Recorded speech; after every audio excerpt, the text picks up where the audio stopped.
Ladies and gentlemen, Catherine Zeta-Jones.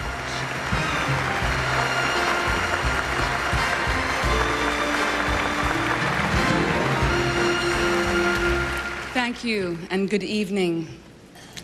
I had the pleasure of traveling to Rome for my first meeting with Sean Connery. As anxious as I was to meet him, I had the fear of hell inside me. So to calm my nerves on the plane, I kept reiterating, well, hey, you know, if he hates me, if he never wants to work with me, at least I can say that I had an hour in which I worked with him.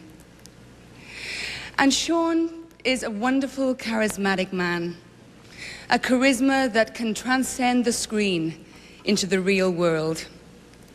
And Sean is renowned for his professionalism and punctuality. In fact, one of his lines in the movie that we did together, Entrapment, was, "I'm never late. If I'm late, I'm dead." He has shared with me and other actors things about our craft, about our industry and business that he openly admits it has taken him his whole career to figure out. But personally, he has shared with me, he has taught me the difference between a good single malt whiskey and a bad one.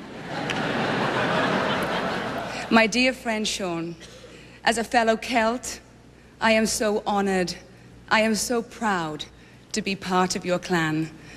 And the work we did together and our friendship will remain with me forever.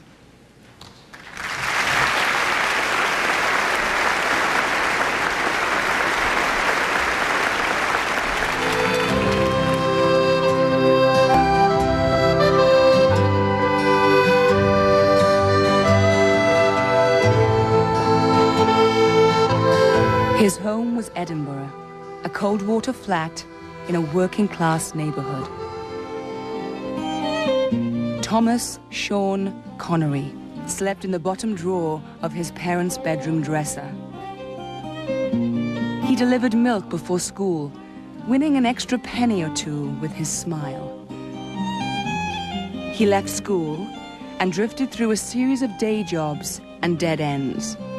What he needed was a trade, something that would get him through life. All he had to work with was himself. Limb by limb, muscle by muscle, from art class model to Mr. Scotland, and with it, a ticket to the Mr. Universe contest. He lost the contest, and it was back to reading the want ads. There is nothing like a day. The job was beefing up the chorus of a touring company of South Pacific. There is nothing you can name. After a year on the road, he decided to make acting his trade. He worked hard, got parts on the stage, in television, and in the movies. But no one asked much of him, or expected much either. When he played Lana Turner's love interest, a critic wrote, "This newcomer will not grow old in the movie industry." A London hotel room. It was like the search for Scarlett O'Hara. Two producers trying to cast the perfect upper crust, Eton-educated Englishman. When in strode the Scotsman, without posh or pedigree. But when they watched him leave the interview, he walked down the street as though he owned the city. Crossing their fingers, they cast him. I admire your luck, Mr. Bond. James Bond.